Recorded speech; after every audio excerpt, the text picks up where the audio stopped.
Here's a video that will definitely be helpful for anyone who has a ridge beam with dry rot damage on the end. And of course, this is another question. Someone sent me some pictures. And remember, I'm not going to use your pictures.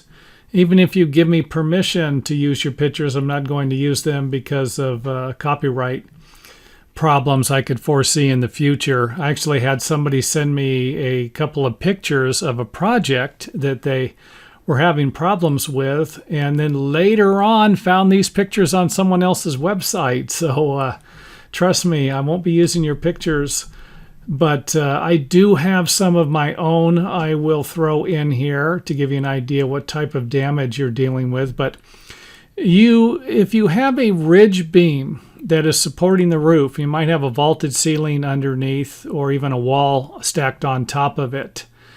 This isn't going to be an easy beam to replace, but it might need to be. If the damage is too bad, then the ridge beam might need to be replaced, and I will do a video on that in the future, and hopefully sooner than later. But in this video, I will be just kind of giving you an idea on what you can do if the dry rot or the wood damage, termite damage, whatever it is, stops below or before we get to the point here where it's affecting the structural integrity of the roof. So first thing I want to point out is that when they do have a ridge beam sticking out like this to support the fascia board, you might not have any lookout. So you can see here where the ridge beam is supporting this in the same manner as the roof rafter.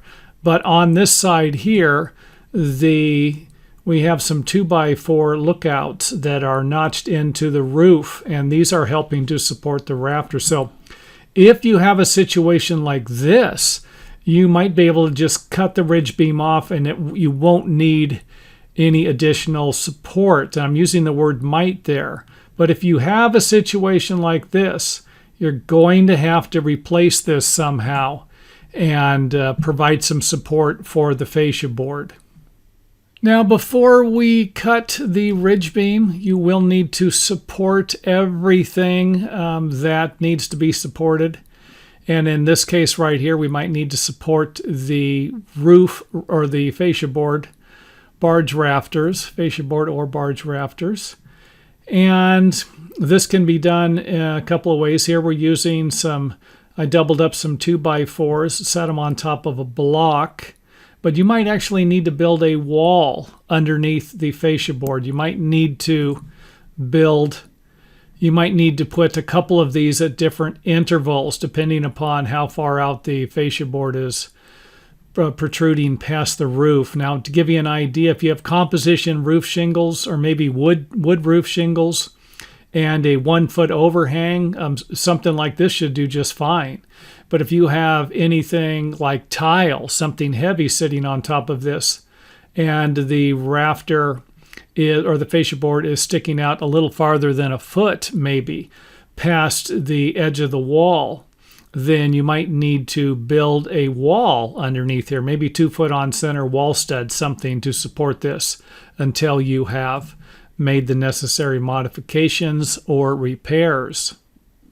Now, I only suggest cutting out the damage if you only have maybe 6 inches of the ridge beam damaged.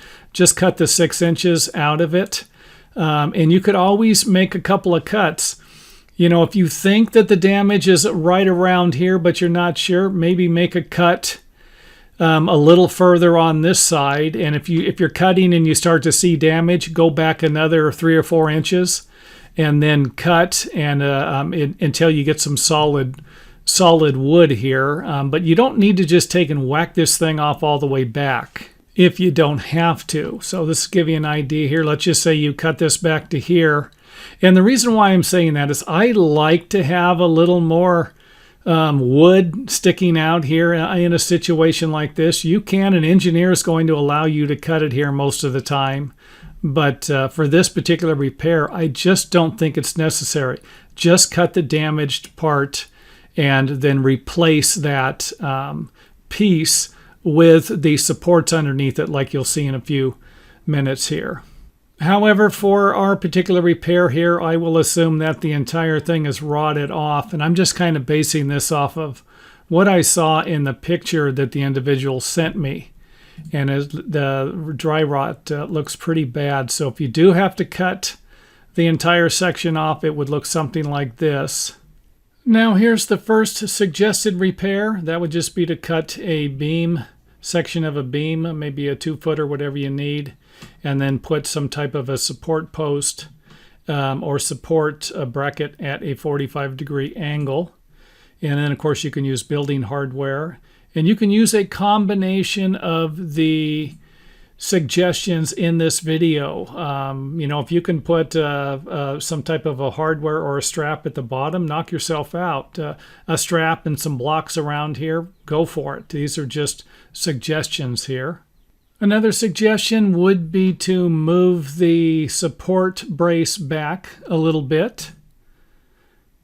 And again, we got some more hardware in here, give you an idea. And then, of course, you could always cut the front of the beam a little shorter if you wanted something like this. The main thing is to create some type of a support for the fascia board here. In our last example, I went ahead and chamfered the edge and then notched the support brace into the beam, and this is kind of an old method that I've seen done. I've never really had the need to do something like this, but if I was going to make this repair, this would probably be something that I would do. It would look just like this, and maybe I'd put another bracket, some type of hardware down at the bottom here, and put a couple of them here. But this right here, you can see where if you could actually do this notch, you could create this same notch on the post here. Just right there, you'd have a nice, strong support. This thing's not going to be pushing down.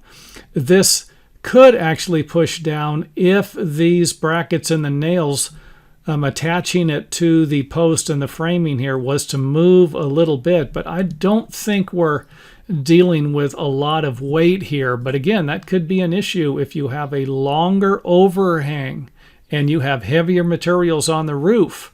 And if you do, I hate to say it, you might need to go to a different type of repair. This one might not actually work for you. For example, if you have a 2-foot overhang with no lookouts and no additional supports, and maybe a 20-foot long barge rafter that's maybe a 4x10, something like that, where you can see it's a real heavy-duty structure, this right here might not cut it. So anyway, that is it for our video.